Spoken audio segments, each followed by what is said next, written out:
O que eu preciso saber antes de estudar redação? É exatamente, uma boa pergunta, né?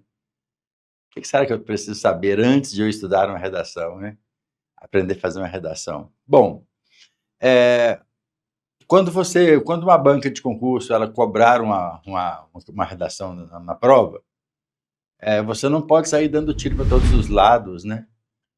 E adquirindo curso de redação com fulano, com ciclano, com beltrano, porque isso, você pode estar investindo em algo que não vai atender a sua proposta.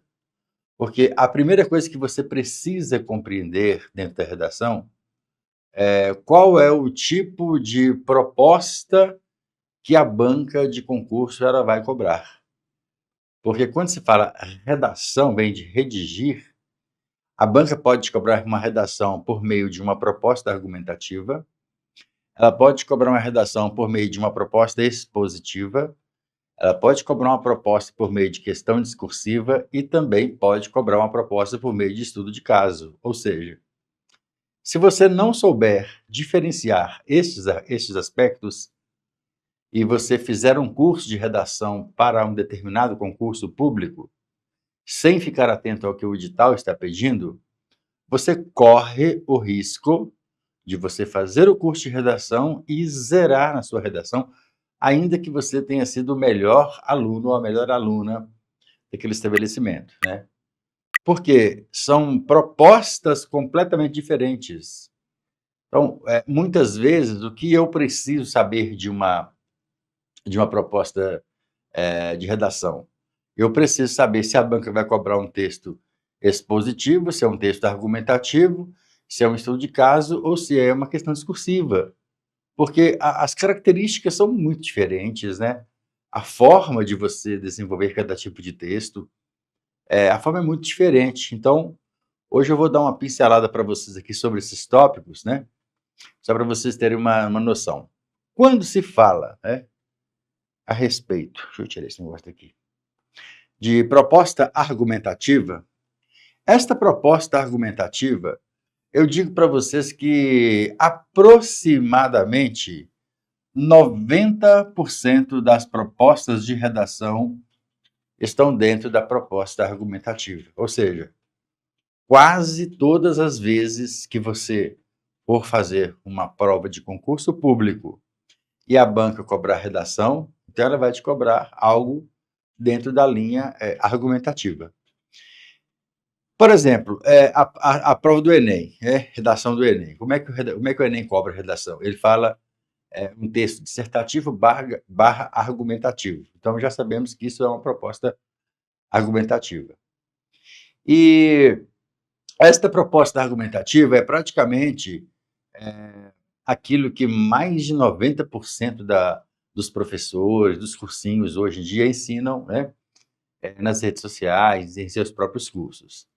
Independentemente de ser um curso bom, se é um curso ruim, mas eles ensinam isso, como você fazer uma redação. Então, quando você vai aprender a fazer uma redação, você está dentro de uma linha argumentativa, né?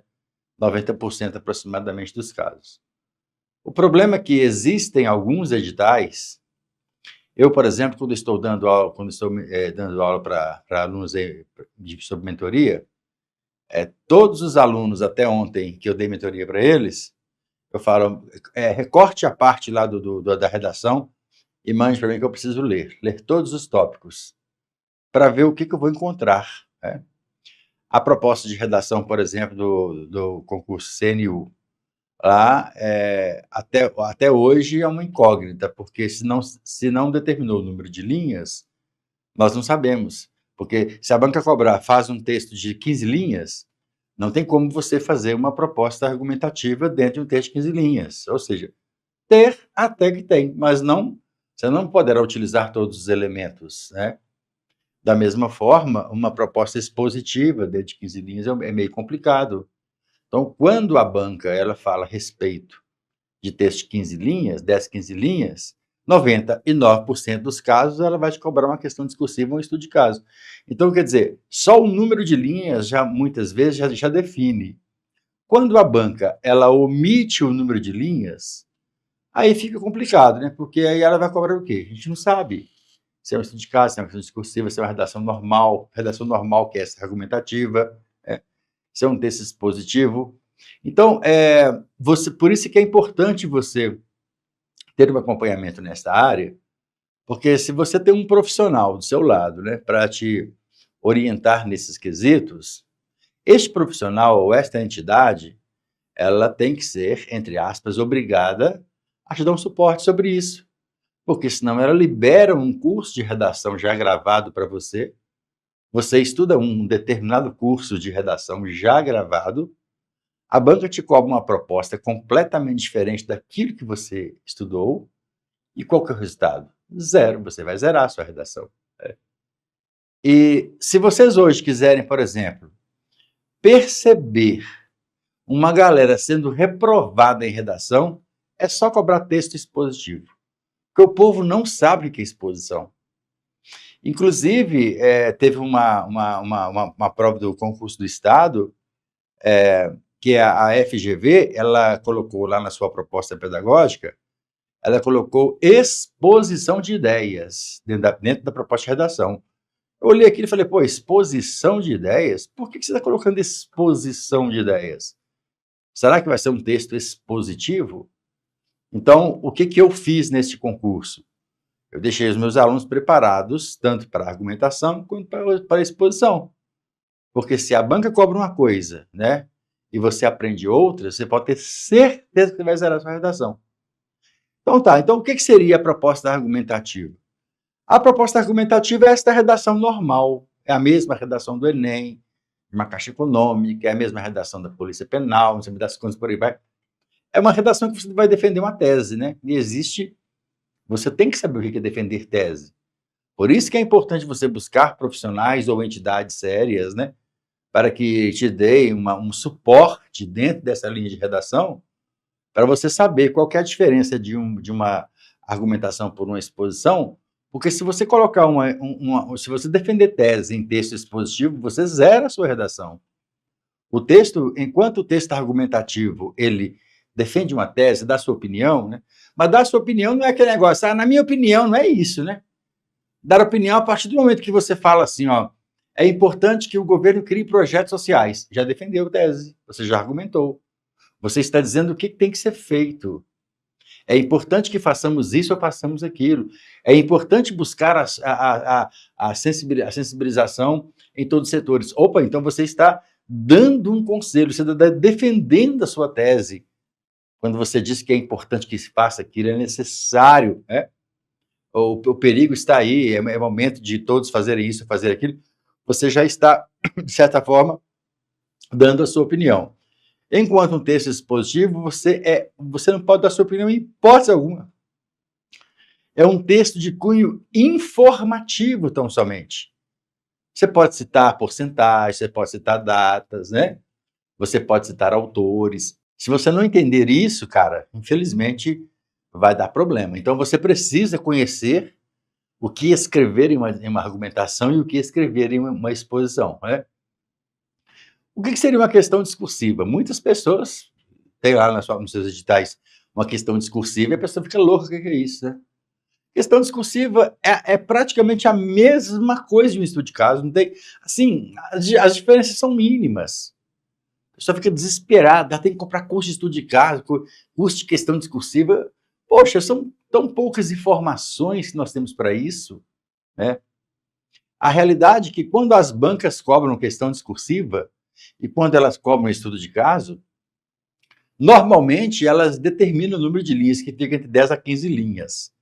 Às vezes, atualmente tem um aluno que está fazendo mentoria comigo, Renilda, nem sei se ela está presente, se tiver depois você se manifeste, tá bom, Renilda?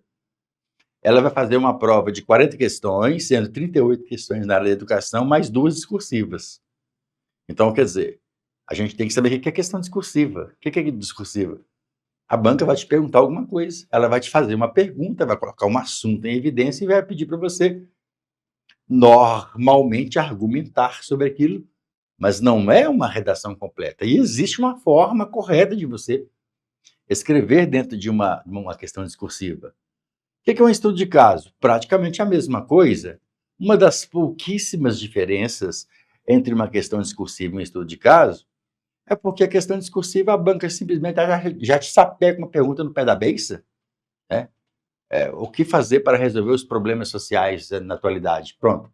E discorra de 10 a 15 linhas, questão discursiva. E estudo de caso? Ela vai te contar um caso, simplesmente ela vai te contar um caso, uma lorotinha lá. Um determinado funcionário, sempre daquele setor público, tal, fez isso, aquilo. Mas você está te contando um caso.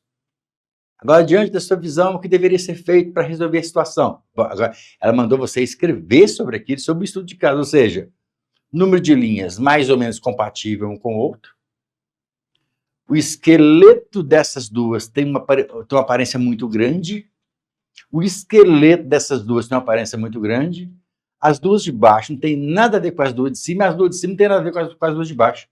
É quase impossível você fazer uma questão discursiva com 30 linhas. Ou um estudo de caso com 30 linhas.